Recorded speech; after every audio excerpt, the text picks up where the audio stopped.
Hello, everyone. This is Rob Orsing with Emerging Revolutionary War, back with one of our Rev War revelries, up to almost 5 years now of Mark and I yelling at you through the camera here. I got Mark Malloy, who most of you all know, with a great scene of Great Bridge behind him. And then our good friend Mike Cecere, who knows everything about Virginia American Revolution and author of many books. I have one here on my desk right now. And it's good to have you back, Mike, and thanks for lowering your bar to hang out with Mark and I this evening. Please. It's an honor to be here. And we might have Mike back on because Mike's doing some really cool stuff with the Quebec and the Canada invasion, but that's a whole nother discussion, which is pretty exciting. But tonight we're going to talk about kind of everything Virginia. Now, Mark and I and Mike we're in Virginia, and I'm not shy of my Virginia centricity, but there's some important things happening here in Virginia as we get into the fall of 1775, as we're coming up on the 250th of some of these events. It's hard to believe we're already in the fall. We were just in Lexington and Concord, Mark, a few months ago, it seems like, but time flies. But I'm still always amazed by how fast these events take place. I'm wearing my Patrick Henry shirt today, and it was just a few months ago we were in Richmond at St. John's, and now we're talking about the warfare. And so we're going to talk about a little bit Lord Dunmore, a little bit about the actions in the fall, Battle of Hampton, and leading up to all the different things going on in the Virginia Tidewater that will take us up to Great Bridge, which, as I said, Mark has behind him there on the screen, which is another pretty neat story we'll cover later on. But that's kind of our theme for tonight. It's kind of a hodgepodge, and I thank you, Mike, for being flexible with our topic tonight. Um, just real quick for both of you guys. Actually, I'm gonna put you on the spot here, Mike. Just kind of talk a little bit about what transpires in Virginia from in the late summer here with Dunmore. We had our good friends Mike and Marie on with us a few months ago talking about Dunmore and amazing how he's loved and then he's all of a sudden he's hated. So what's he up to in late summer, and what do you think his goal is here in Virginia during the summer of 1775? In the summer. So he spends until mid-July on board British vessels in the York River. And I think it was July 15th, he decides to sail over to the Elizabeth River, which is basically in between Norfolk and Portsmouth. And that's where he is now. If this is, well, yeah, the second half of the summer he spends there. He spends over in the Elizabeth River. And the word that comes to mind is stewing. He's stewing. He's waiting. Doing. He doesn't have much in terms of support. But on July 31st, 60 redcoats from the 14th Regiment arrive from St. Augustine, and more are on the way. I think another 40 or so are on the way. And so that gives him a little bit of hope that he's going to finally have a force to exert or inject some power. Because frankly, right now he's powerless to do anything but just kind of wait. And he writes letters to General Gage. He writes letters over to London asking for help. But you know the situation up there in Massachusetts now. There's no help to give, although the British Navy will change out ships from time to time. But Dunmore's family's gone. They've been sent back to England. Dunmore, what was it? His Foy, uh, Captain Foy's gone. John Randolph has left. Pretty much the only loyal um, member of the aristocracy here in Virginia that had any influence. He was the Attorney General. He's left for England with his family, but his son Edmund stays and ends up becoming an aide de camp to General Washington. So that's a story in itself. But poor Dunmore has just he's just biding his time, trying to figure out, how am I going to reestablish royal authority, which is all but evaporated at this point. Right. How about the Virginians, Mark? Uh, I'm gonna put Mark on the spot here. You can always punt back to Mike if you want. Yeah, I mean, well, first of all, I mean, I just think it's in, I mean, in your intro, you're talking about, at this point, by the late summer, early fall of 1775, you've had Lexington and Concord. You've also had the Battle of Bunker Hill, which is Right. going to be really the bloodiest battle of the whole war. So you've had now, thousands of casualties as a result, but it's all been localized up in Massachusetts for the most part.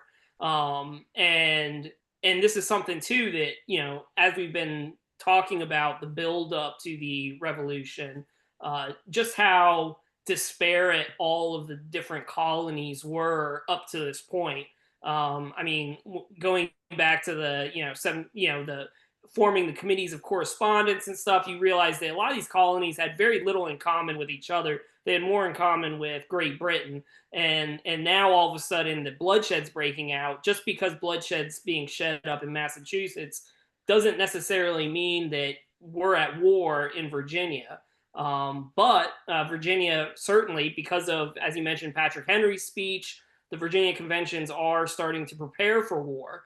And they're organizing, they're forming up regiments, and of course, in the continental effort, in an effort to get these colonies to work together, George Washington from Virginia is named the commander in chief, and so he's up there in Massachusetts now as well.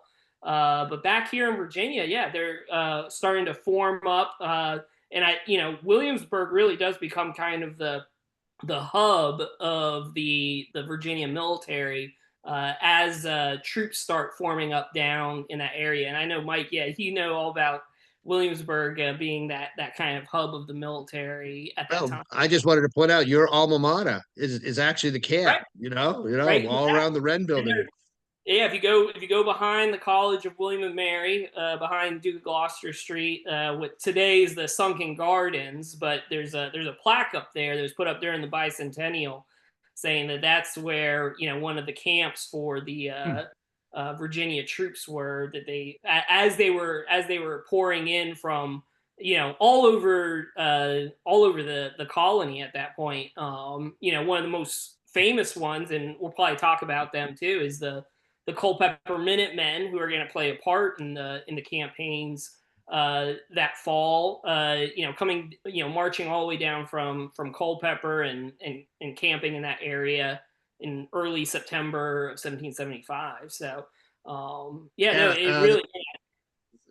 yeah, that second half of the summer, it's interesting to me that the Third Virginia Convention is meeting in St. John's Church in Richmond, not in Williamsburg. Although Williamsburg, the governor's been gone for over a month, and that third convention's huge, as you mentioned, because up to that point, all we had was Patrick Henry's volunteer militia companies that he called for with the Liberty or Death speech in March.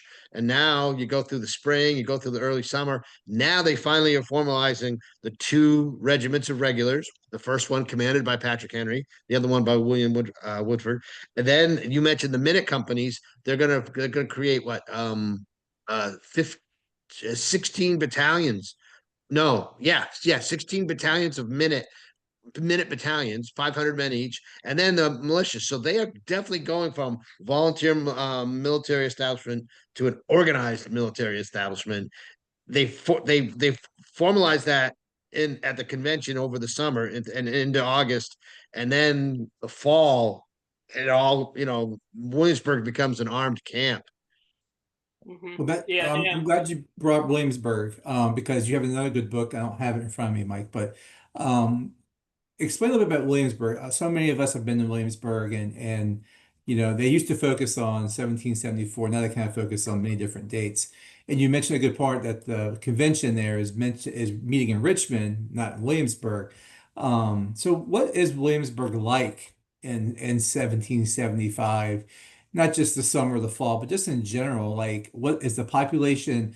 More loyalist? Is it more Whig or Patriot? How are the businesses doing there? You have a great book about all this. So, what's that experience like for people who are living there in the capital of the colony and then the state? Well, the first thing that jumps out to me is Williamsburg today is very much similar in a way to Williamsburg back then, in that because it was a capital and because you had busy parts of the year and then slow parts of the year, it's very much like a tourist city, the tourist city today, where, you know, you've got the winter, Christmas season, you've got the summer season because of school breaks, and then the spring breaks. Those are the busy times. For Williamsburg then, it was when the courts were in session, when the General Assembly met, things like that. Because it was also, it had housed the county court house, and it was the whole colonial courthouse in the capital.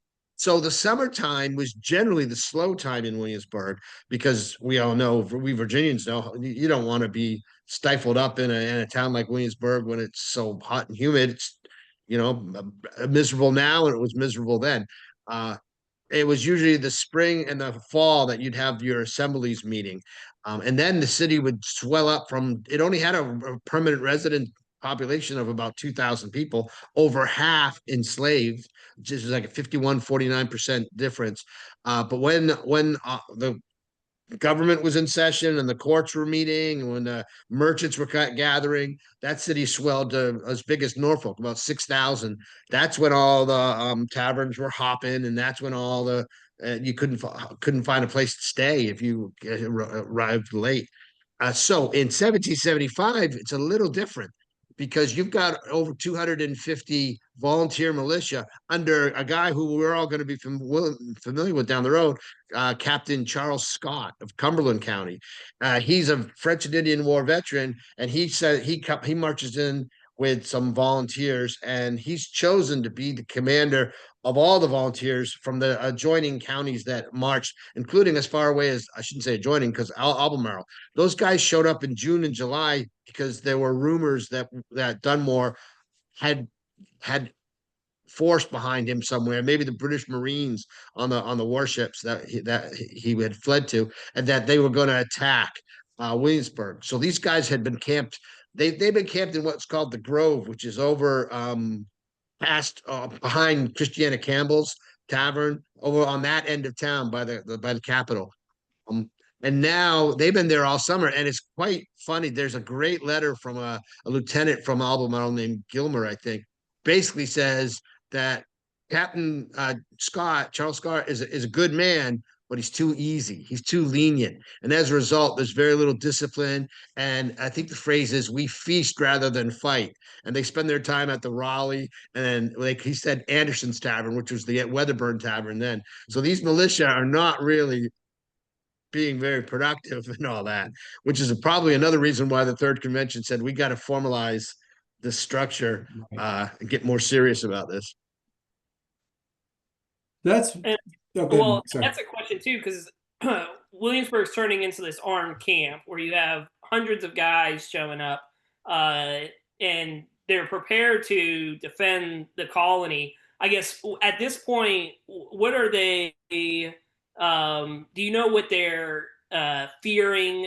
What Dunmore's plan is to, are they afraid there's going to be an actual redcoat invasion of the colony? Yeah. In late June, the rumors spread that I think it was 2,000 redcoats were on the way. I don't know where that rumor came from and all that. We got to read Washington's papers.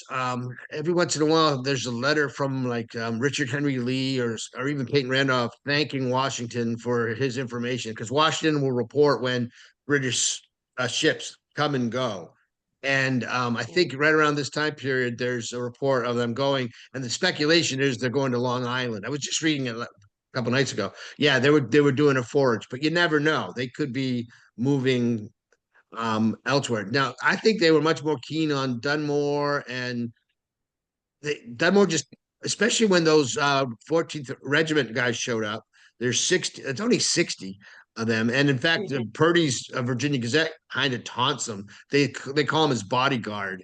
You know, that's pretty much all they are. So, there's really no solid sourcing for any British threat aside from the Marine contingents that are aboard the ships, and then these 14th Regiment guys that show up.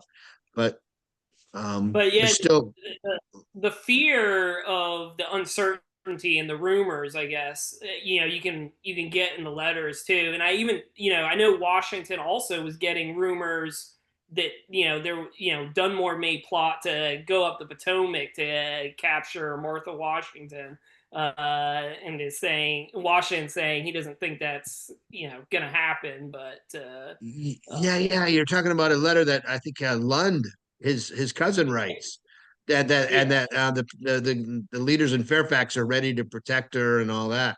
But I got the Mhm. sense that was later on. I don't know. But you're right.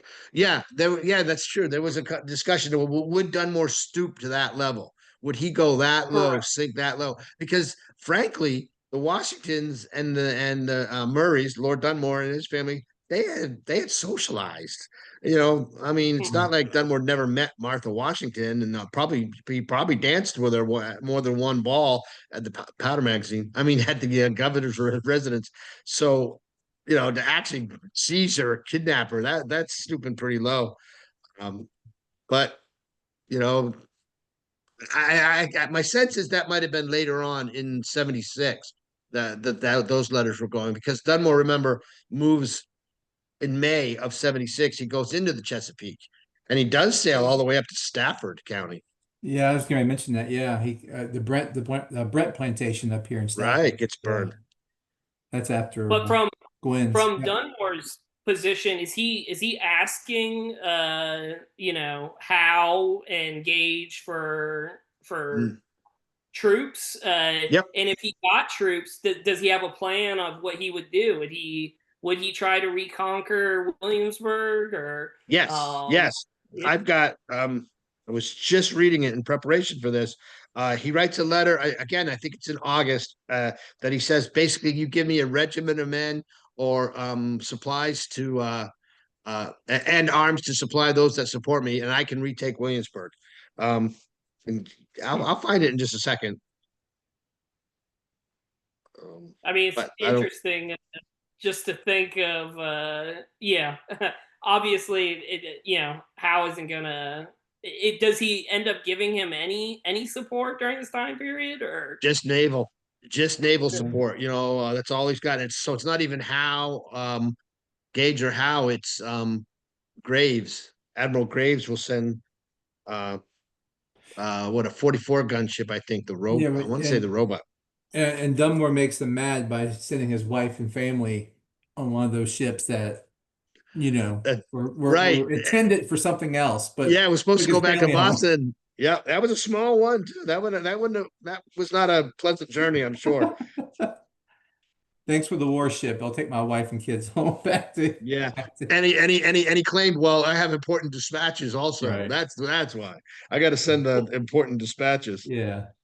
As Mike's looking at that, Mark, so we're talking about Williamsburg, but that's not the only, town or city in Virginia at that time. And probably not the most important when you talk about trade and economy.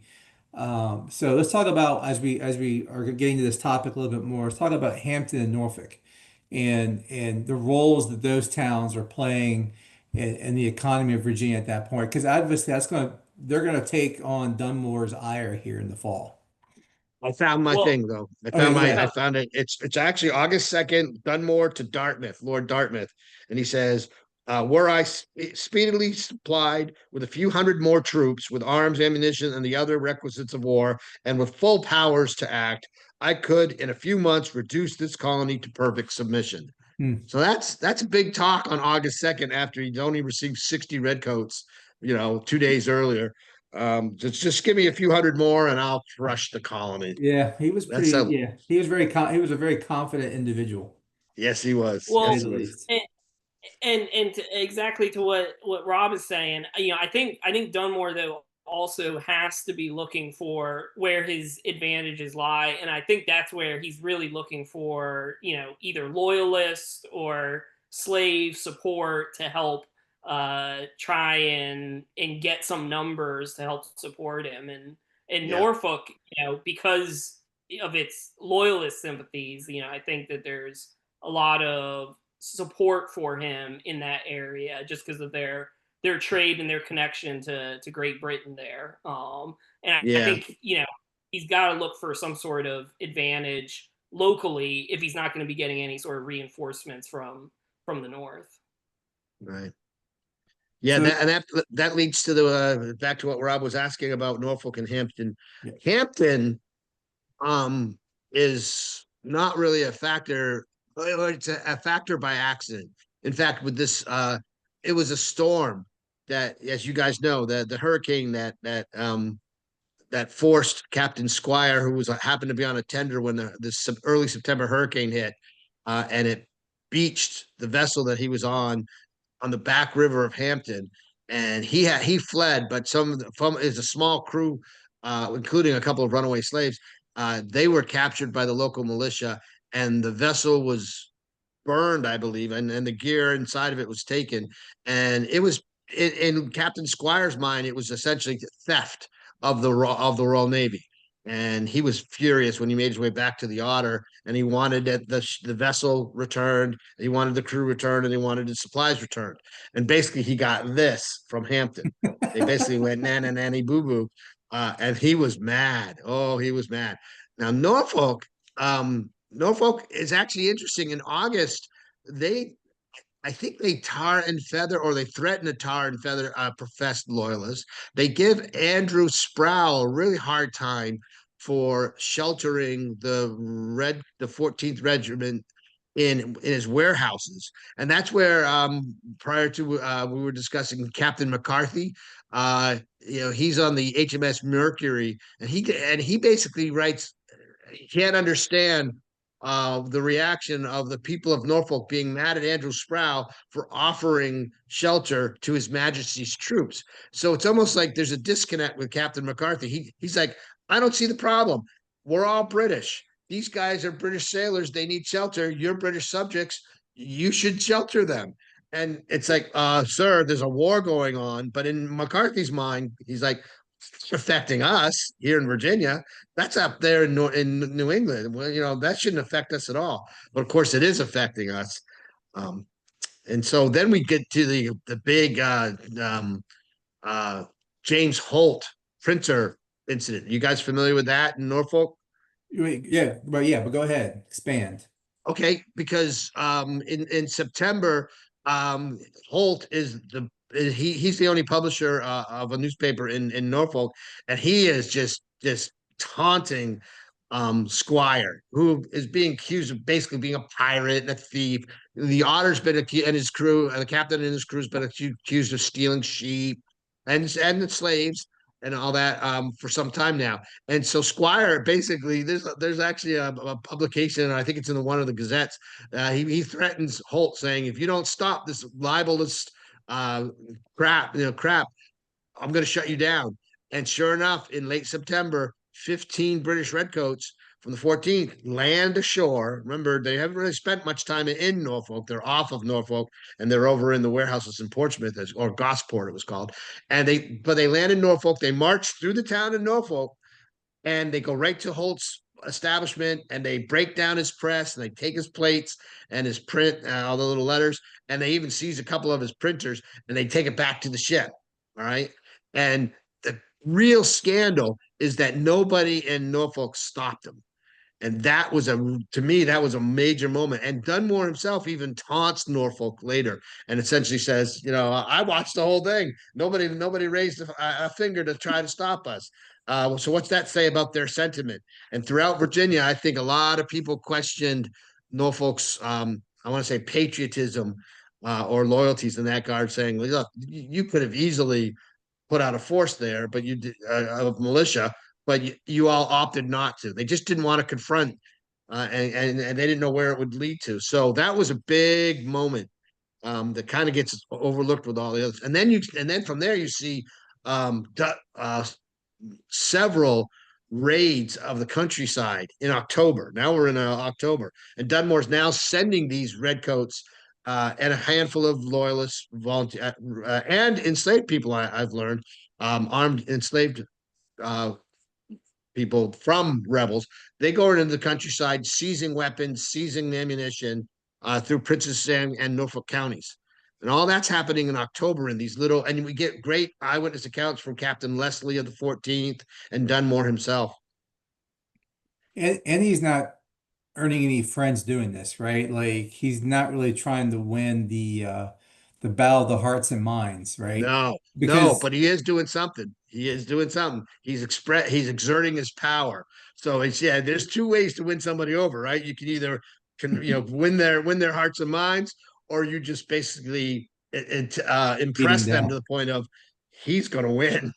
Right. Yeah, I don't want to be on the other side against him. One, So I know there's a few loyalist people, owners, plantation owners that are kind of turned off by that, and you see them make a conversion over to the Whig or the Patriot cause because of some of the things that he's doing. But yeah, you're right. I mean, I think his policy was to beat him into submission, and yeah, yeah, the to Virginians just really prove. weren't doing a whole lot at that point. Of course, we'll talk about the Battle of Hampton here in a second.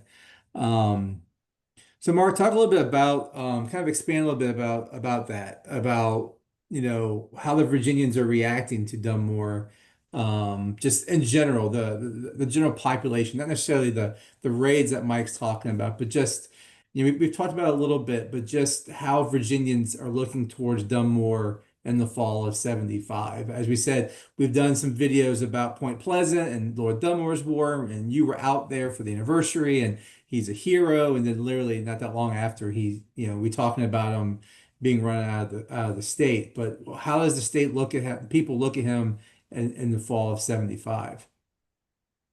I mean, well, by the fall of '75, yeah, he's the villain in the story for sure, or at least to the Whigs and the Patriots in Virginia for sure. But yeah, no, yeah, they're like we were saying, they're kind of preparing for war. I mean, just the disparity, like you said, that we were talking about, just having a few dozen redcoats and doing all of this from ships offshore.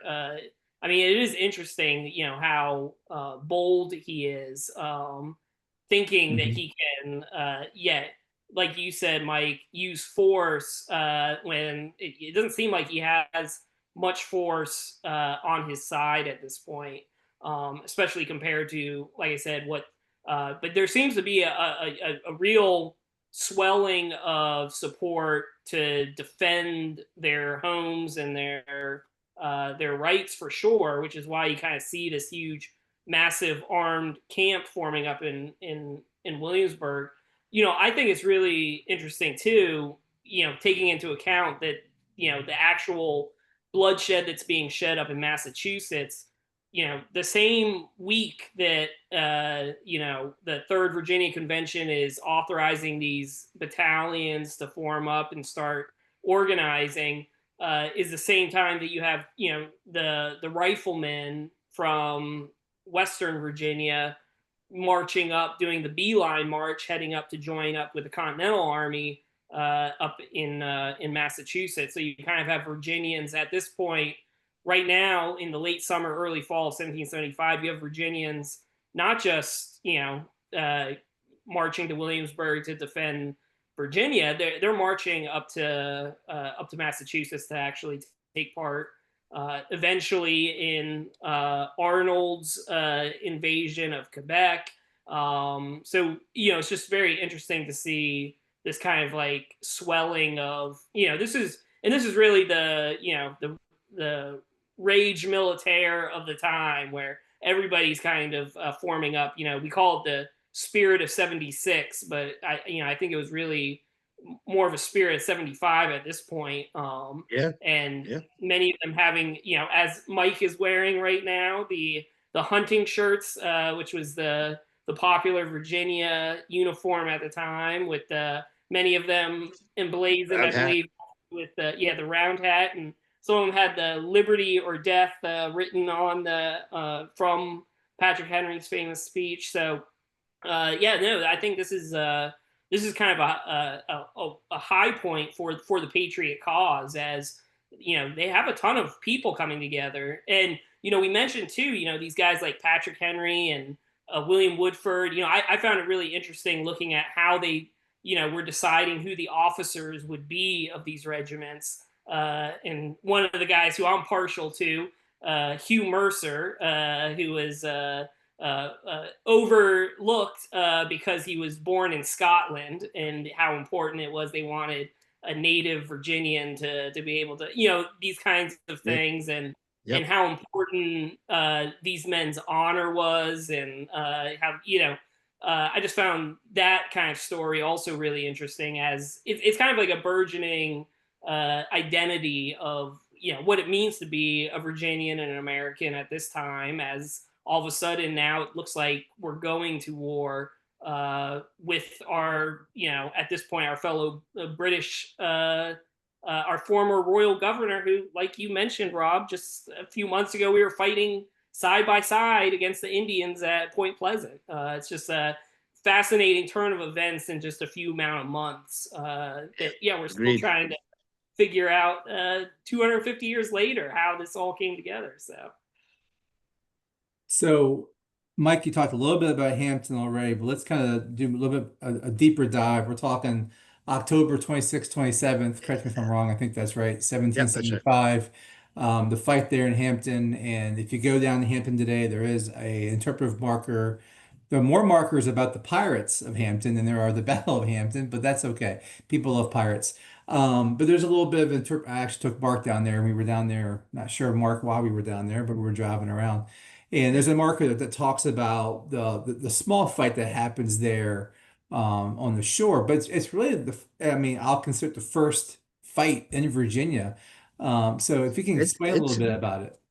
Well, I think we've got to go back and put ourselves in their shoes too. You nailed it, Rob. This is the first fighting, the first engagement. People are shooting at each other, and there are casualties.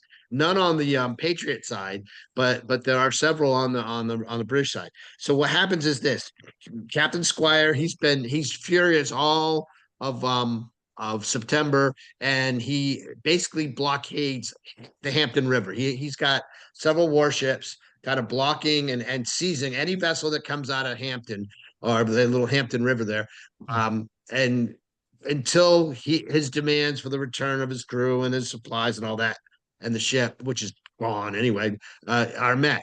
By the middle of October, he's had enough, and he decides I'm gonna go in there with a force. I'm gonna burn that town down. So there's 5 small vessels. None of them are British warships. They might be a couple of them might be tenders to warships, smaller vessels, or just private vessels that have been taken in under his command. But there are 5 of them. So they're lightly armed with, at best, 3-pound cannon, swivel guns, and all that. But what he plans to do is sail right up the river to essentially what is now King Street, which is kind of a fishing company there, and land and burn. The same thing is actually happening hundreds of miles to the north in Falmouth, Maine, which is now Portland, for all kinds of different reasons. But essentially, another British captain has decided I'm burning Falmouth almost exactly the same date. Actually a little earlier, but anyway. So the folks in Hampton anticipate this, and they scuttle vessels in the channel. So when Captain Squire tries to sail up the channel to get in within range of bombarding the town and then landing and burning the town, he's stuck. And this is where you get the first shots, because it's not a wide channel and it's not a wide river. So there are places along either side along the shoreline where the militia, and there's a company of Virginia regulars from the 2nd Virginia, I think, that is there, and there's the Minute Company, and more on the way, and under Colonel Woodford, one more company of riflemen, which will be important. But in the first day, we have differing accounts of who fired the first shot, but that shot is important, because I always ask people to just imagine you being so mad at the government that could you take a weapon and take aim at a U.S. soldier or U.S. Marine or Navy personnel? Could you fire on a fellow American the way they are now firing on their fellow Britons? And the answer then was, yeah, they did. And they fired. So there was a ship, what we call ship to shore fight, and it didn't amount to a whole lot of casualties, but there was a lot of gunfire exchange at each other. And then nightfall kind of subdued that. And then it just started raining. But during the night, the British and Captain Squire and his men were able to get through that obstruction.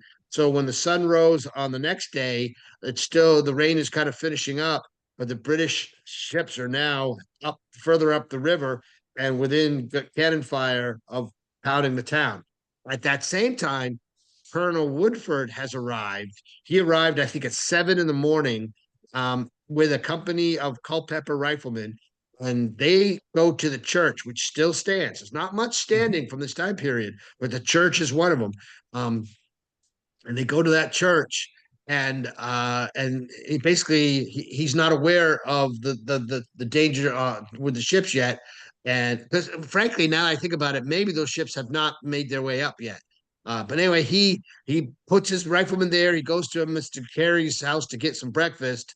Then the gunfire begins from the ships, and it's a free for all. And they rush down to the shore, and the second day of fighting begins. And now with those riflemen, you've got more accurate weapons. You can scour the decks of the ships and pick off individual sailors, and that's what happens. Several are shot. One falls overboard, and is trying to swim ashore and is shot again, I think. So in the end, nobody lands from Squire's group. They finally withdraw. They withdraw back down the river, and Hampton is saved. But blood has been shed at Hampton, and to me, it's a Rubicon moment. You've crossed the Rubicon here in Virginia. You're now fighting. So, Yeah, no, that definitely reminds me exactly how you described, firing on your own countrymen. It's like a Lexington Green moment yep, that yep, we really focused a lot on nationally because that's the first shot of the whole war. But as I was saying earlier, when you think of all these colonies still thinking of themselves as very independent, this is the first time in Virginia that same thing is happening. yeah, And so yeah, that significance, it's amazing that how significant that is, but how overlooked it's often been when it right. comes to the war in And Virginia. that firing just continues because you read the Virginia Gazette accounts and all that, and there's a little bit of boasting and all that from our side, but within days, some other ships, maybe even some of the same ships that were at Hampton, are sent up the James River because there's news that the Virginians are preparing to cross the James and march down to Norfolk. So Dunmore sends the British Navy up to basically Jamestown, and now all of a sudden there's firing going on up there. I wonder if there would have been firing if Hampton hadn't happened already. If these guys would have, you know, Point. taken on the firing. The firing up there is basically the British Navy shooting at anybody on shore, trying to keep, and the guys on shore again, another company of riflemen. There's only one company of riflemen, regular riflemen under, I think it was Captain Green from, I want to say Culpeper, but yeah, Culpeper County or Fauquier County.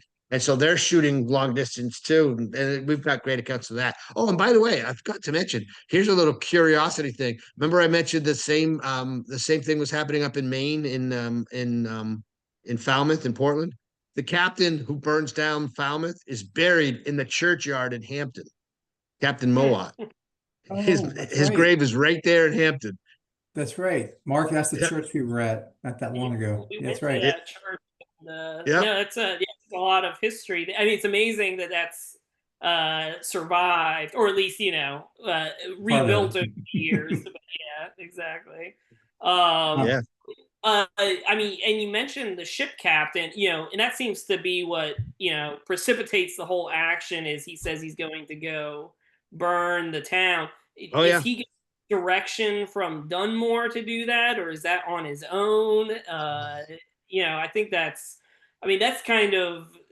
I mean, it's interesting too that the second Virginia guys are also, anticipating something that they are stationed down there. It's just Yeah. how those two forces wound up converging on that one location is Yeah, well, there was a long period. I mean, after the incident with Squire, the Hampton Committee asked for help, and that's when the I mean, this is in early September, so there wasn't even any help to give yet because the army was just getting organized.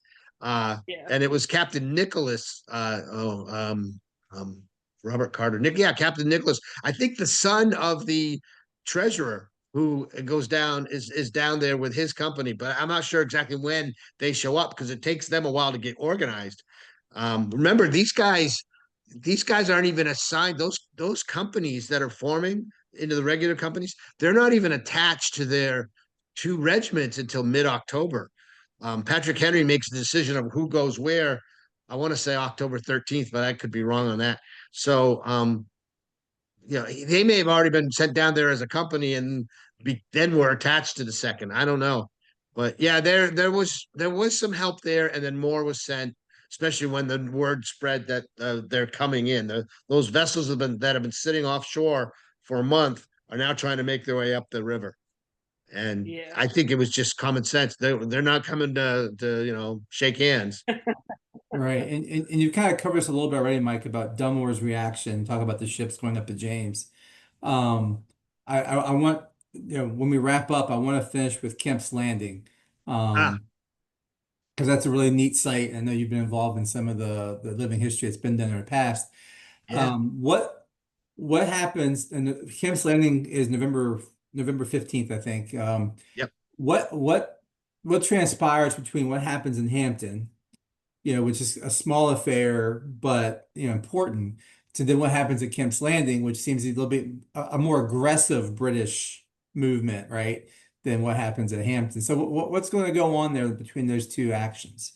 Okay. This Hampton event, and to get back to Mark's or somebody's question about was how involved was Dunmore. I honestly didn't answer that because I don't know for sure if Dunmore was really a force behind it. I've always had the impression that was Captain Squire that Yeah, really I pushed agree. this, and probably Dunmore was like, "Yeah, sure, go for it." Dunmore had a lot of success and was bragging about what was going on his side of the Hampton Roads over there in Princess Anne County and Norfolk County.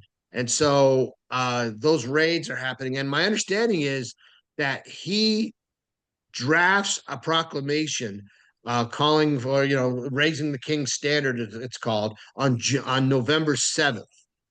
It's written on November 7th, but he hesitates to issue it because he doesn't feel he has the means to support the people that will come out uh, when the call. Now, something that's really, really important, and Mark, I know you'll remember this for sure. I'm sure you've seen it too, Rob. There's a scene in the John Adams miniseries where they get a letter from a proclamation from the king, and it's read, and it's very dramatic, and it basically ends with, and anybody who continues with this will be hung, will be hung.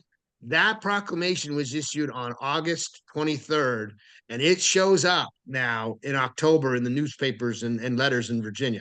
So people are aware. And if you read that thing, and I've got big excerpts of it in one of my books, if you read it, it is basically a call by the king to the standard. It's basically the king saying it is now time for all loyal British subjects to rally to the royal officials. So it occurred to me when I was rereading this in preparation for tonight, I said, well, that very well could have also influenced Dunmore. It's like he's now got the green light from the king to do what the proclamation does, which is raise the standard and rally the troops. But he's still waiting for that victory. Like I always think of Antietam and the Emancipation Proclamation, That's right? Right, exactly Mark? what I was gonna say. It's very Yeah, similar. Yes. He's been arguing that with me for like 6 months now. It's funny you bring that up. Go yeah. ahead. Well, he's waiting for. I just need some good news, and bam! The Battle of Hampton was an accidental battle. Basically, Dunmore gets reports that he knows that the Virginians are sending troops down, and he gets reports that North Carolinians have marched up and are at what is Great Bridge. So he decides to go and deal with them, kind of deal with them before they're reinforced by the Virginians. who are marching under Woodford slowly down the James River. They've crossed and they're making their way down. So he gets there, but there's really nobody at Great Bridge. He leaves a small force there to construct essentially a fort that's going to protect the Great Bridge crossing, take up the blanks. And then, but he also gets reports that there are militia gathered in Kempsville, which is about, I want to say 10 miles away. And then, so he marches to Kempsville. We have several accounts from participants who say that about a mile from Kempsville, they are ambushed by the militia. So the militia actually ambush Dunmore's column, which is basically almost all of his redcoats. And I think somebody said 22 other volunteers. Were there people of color there? It seems like there were a handful of formerly enslaved people who are now fighting for Dunmore. Also, maybe some loyalists. But the ambush does not go well for the militia. The British, the regulars charge right at them, rout the militia. There's arguments that they were Minutemen too. I don't know. Whatever. They were still inexperienced, and they get scattered. There are several who die, some who drown, some are captured, including two colonels and all that. And so this is a pretty decisive defeat for those involved in that, for that local area. It's a small engagement, but it's bam. It's a second clash, right? All those raids, there was no opposing force. At Hampton, that was a defeat for Dunmore. This is a victory. And on that same day, he issues that proclamation. And that proclamation is a firestorm for a lot of people, because that you guys know, it basically offers freedom to any runaway slave of a rebel. It's important to stress that if you're a loyalist, he's not going to punish his fellow loyalists. He's going to punish the rebels by freeing their male slaves who will fight for them. He's trying to, and he writes these great letters about how effective this is, and how he also calls for an oath, and thousands, he says, thousands have come forward to take a loyalty oath. Again, not out of love of Dunmore, but out of fear of him, because it looks like he's got the upper hand now. Yeah, and Kemp's Landing, as you said, gives them an opportunity to victory. Small, especially if we look back now on battles of the Yeah. war. But it's important because it's his first time being able to defeat the Virginia militia, and I think it emboldens him too. I think we'll see that at Great Bridge, and the big plans he has for his Ethiopian regiment. As he ends up calling the companies of slaves that have run to him. So Mark, I mean, Mike brought up the whole comparison to Antietam. Uh, I was laughing at Mark. We were down at Kemp's Landing a few months ago, and he said that, and I was like, okay, I guess. So expand on that, Mark, a little bit. So what was the reaction to, and Mike said a little bit, but what's the reaction in Virginia? I think we know what the reaction is going to be, but what's the reaction when they see that Dunmore now is calling for slaves to leave and join and be armed, which anyone that studies Virginia colonial history, you got Nat, later on you have Nat Turner, and you have these other, they're always fearful of slave uprisings and rebellions. And this is basically, a lot of Virginians see this as a rebellion or a slave uprising. Yeah, and I mean, this was, I mean, just going back to the powder magazine incident in April.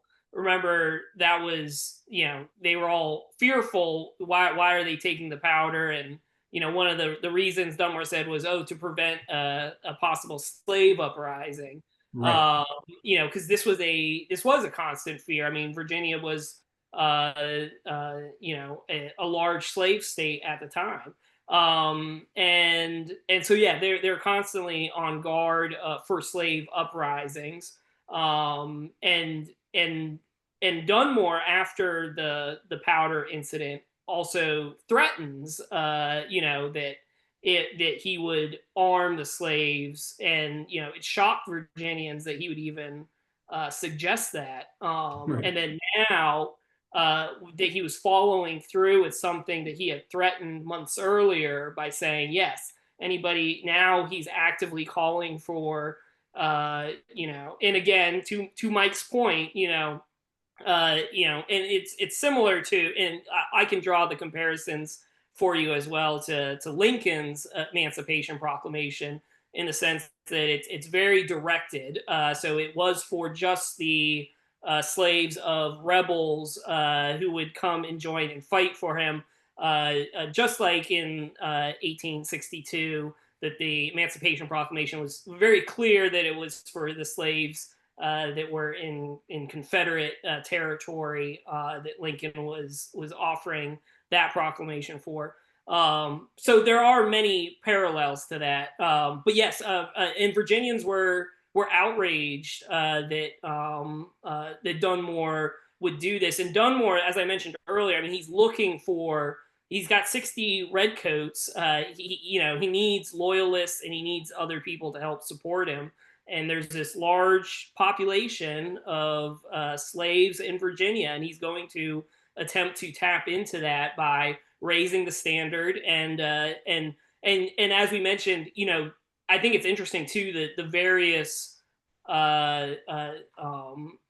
reports as to how many actually answer the call, because there's various reports from both Dunmore's side and the Patriot side, how many slaves actually do end up running towards Dunmore's side, but at least hundreds. I don't know, maybe thousands, but many of them do go run to his side. But this is outrageous to many of the Virginians, and it's gonna, if you read the Declaration of Independence, Thomas Jefferson puts it in there. He has called for servile insurrection amongst us, and that's a very specific call out of Dunmore's this moment where he puts out this proclamation. And Dunmore's proclamation, I think, it's really fascinating. And Rob, you mentioned we went down there we went to Kempsville to go see the markers, to see where this small little action took place. And of course, it's all built up in that area today, and there's not much that gives you the sense of what it was like at the time. But what a significant action, because like you said, when you read that he had drafted it, he had it already. He was looking for that action before he, and that this also goes to how important military, actions are to, all these, diplomacy and everything else. Like, he's not going to be able to do this proclamation unless he has that victory. And he gets that, as small as it may be, he gets that at Kemp's Landing in mid-November. And, I think it definitely deserves to be more remembered than it has been today. But well, we're gonna reenact it. Yeah. We're gonna have. Mm-hmm. We're gonna have a reenactment on the anniversary. I know we're short on time, but I've got a couple of great eyewitness quotes that just show you the impact. This is an unidentified resident of Norfolk on November 21st, who says, quote, "I can assure you that Lord Dunmore is so much admired in this part of the county that he might have 500 volunteers to march with him on any part of Virginia."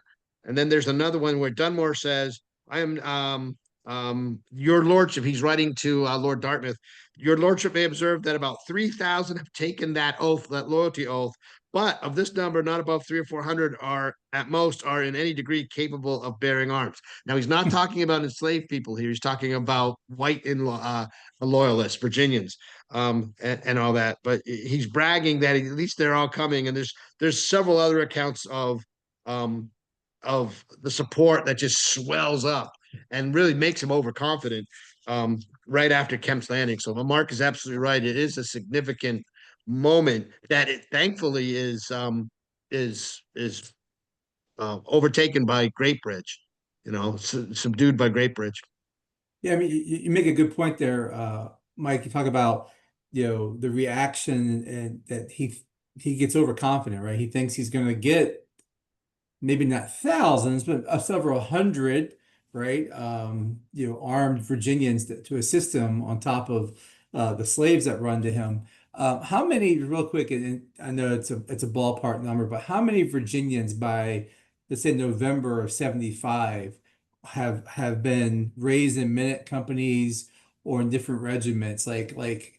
They move very fast to get them organized and going. But how many men on the other side is Dunmore really facing? He's facing a lot because Yeah. he's got the two regiments that are regular regiments that are going to serve for one full year. They are over 1,000 men, right, between the Okay. two of them. And then the minute companies, there's 16 of them. One is attached to the Eastern Shore to stay, but the other 15, all of them are supposed to raise 500 men. And I don't know if they struggle to do that, but I would expect that they're raising their men from their militia, which, by the way, is basically the militia law is renewed. So Right. everybody is in the militia again, the way it used to be before the House of Burgesses was suspended. So yeah, he's facing thousands of men. Now, are they all armed and equipped? No, there's a big struggle to get them all properly armed and equipped. But there's certainly a lot more. Even the ones going to Great Bridge, it's basically the second Virginia. So Right. it's 500 men plus 5 companies of Culpeper men, plus the local militia that are down in that area that have gathered, and North Carolinians are on the way too. So yeah, he's facing a pretty sizable force. So would you say, I'm just going to put words in your mouth, you can say if I'm right or wrong, but would you say even if he had a great turnout of Virginians without more regulars, he was in a tough bind no matter what.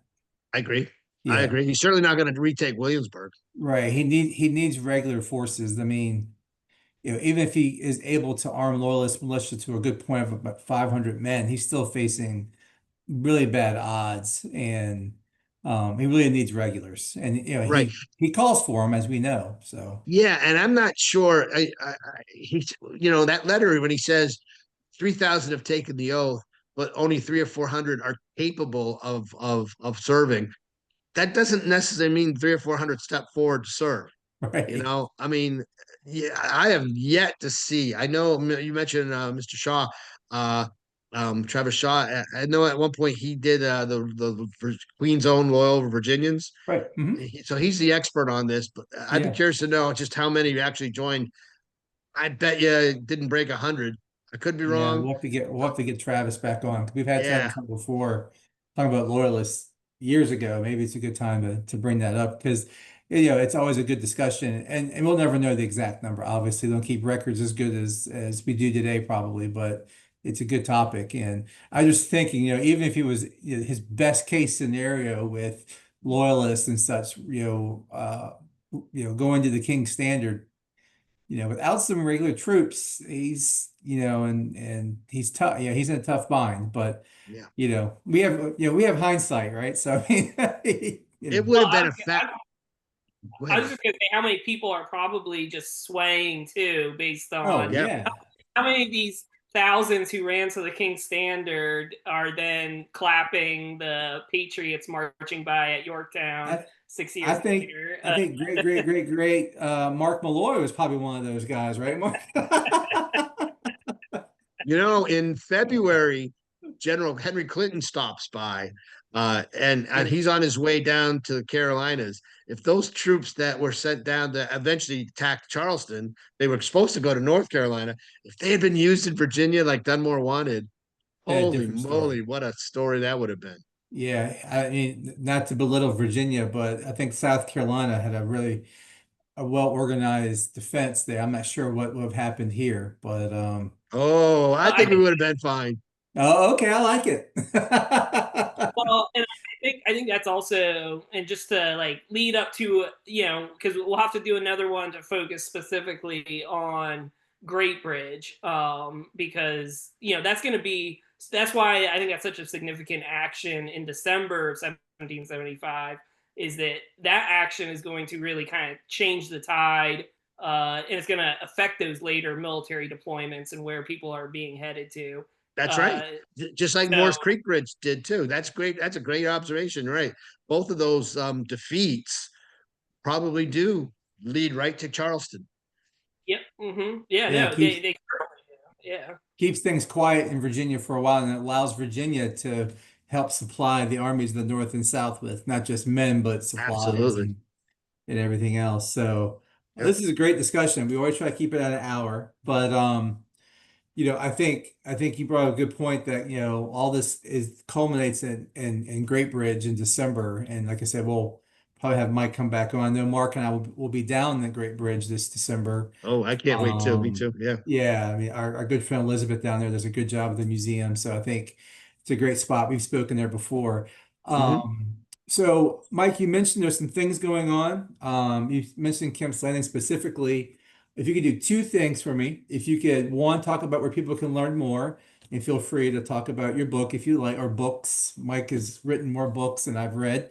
Um, and then talk about the events that I know Hampton was doing something. I mean, I think the Hampton Museum might be doing tours, but I know you're more involved with Kim Slang. So talk about where people can learn more about these actions and some of the things coming up in the fall of 2025. Okay. I'll kind of do both in one turn. I In like it. terms of places to visit, Hampton is definitely worth a visit. Now, unfortunately, the uh, the reenactment we wanted to do isn't going to happen. There's a scheduling conflict with the local university down there. Their homecoming, it would have messed everything Oh up. yeah, So we've been so right. so we're not able to have this reenactment.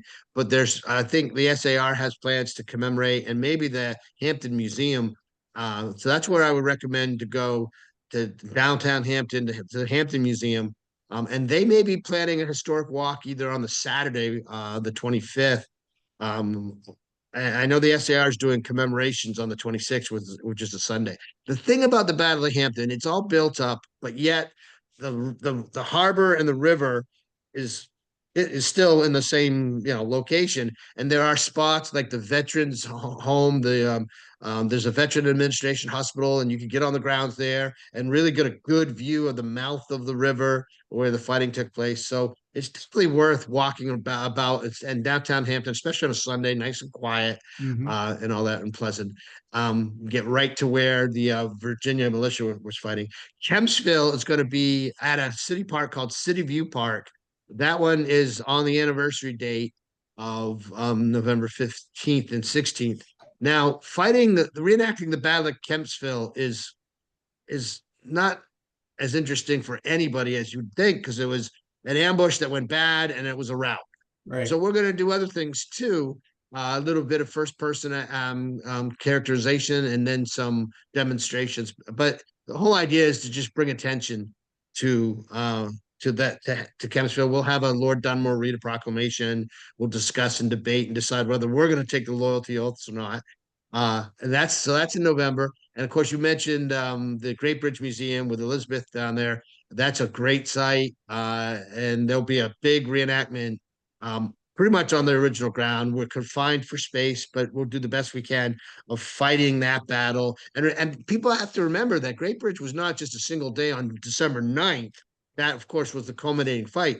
But there was fighting from late November through December 9th, because those Virginia troops arrived, I think, on, I want to say, November 28th, started skirmishing across the south branch of I think it's the south branch of the Elizabeth River, up and down the river. They had fights 5 miles downriver at another river crossing. So there were a lot of little skirmishes that happened that inflicted casualties too. It wasn't just the big, what I consider a slaughter. The British marched right into the teeth of a three. The gentleman, oh boy, his book. I've been traveling, but the book's upstairs. You guys are familiar with the new book on Dunmore? Um, Yes. Hmm. Andrew Lawler, I think, is the Yep. author. I met him, and he was kind enough to provide me with a book, and haven't had a chance to really get into it yet. But I know he's a good writer, and I hear nothing but good things about that book. I've written several of my books cover what happened. I think the one I've been kind of going to, it's all beat up now because it's pretty old, but this one right here, Cast Off the British Yoke. This one's a great a book on what led up independence. So I go into a lot of detail, and you guys know my writing. I love to use primary source quotes throughout. Let them tell the story. Um, and I don't know, I could go on and on, but you said you wanted to keep it. We're well past an hour, aren't we? I I'm gonna know. also Sorry. I would also recommend that viewers also check out Mike's books through Westholme about the lead up to the revolution in all three Oh, different yep. sectors. So yeah, Yeah. the southern colonies, the mid Atlantic, and the northern colonies. Which is great if you want to get just kind of like a brief introduction to, it's fascinating just to see all these different colonies, their how they all wind up, in 1775 and 1776 coming towards independence, which Yeah. Yeah. every colony is doing it kind of differently, and it's amazing that it all comes together, by July 1776. It's yeah, All it's happens a really, fast, Yep. yeah. Hmm. very fast. Well, thank you, Mike, for joining us. Thank you, Mark. Obviously, Mark filling in for entertainment purposes. No, you had great input, Mark. I like picking on Mark, as you guys know.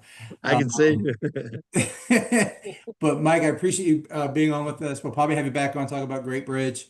I Uh, hope so. I we're hope gonna so. have Love to. my good friend Jim Bish come on eventually talk about the Culpeper Minutemen, which plays such a big role at Great Bridge. And there's a lot going on, and then we'll end up at Morse Creek, and then we'll just keep rolling on to You're here. until we fall out of the road. So thank everyone for watching. Stay tuned to our website, emergingrevolutionarywar.org, and feel free to check out Mike's books. You can find them pretty much anywhere, and he's got a ton of titles. Westholme, as Mark just mentioned, is a good publisher that has those Great books about the maps. beginning of the war in the different sections of the country. So thank you for everyone for watching, and we'll catch you next time. Take care.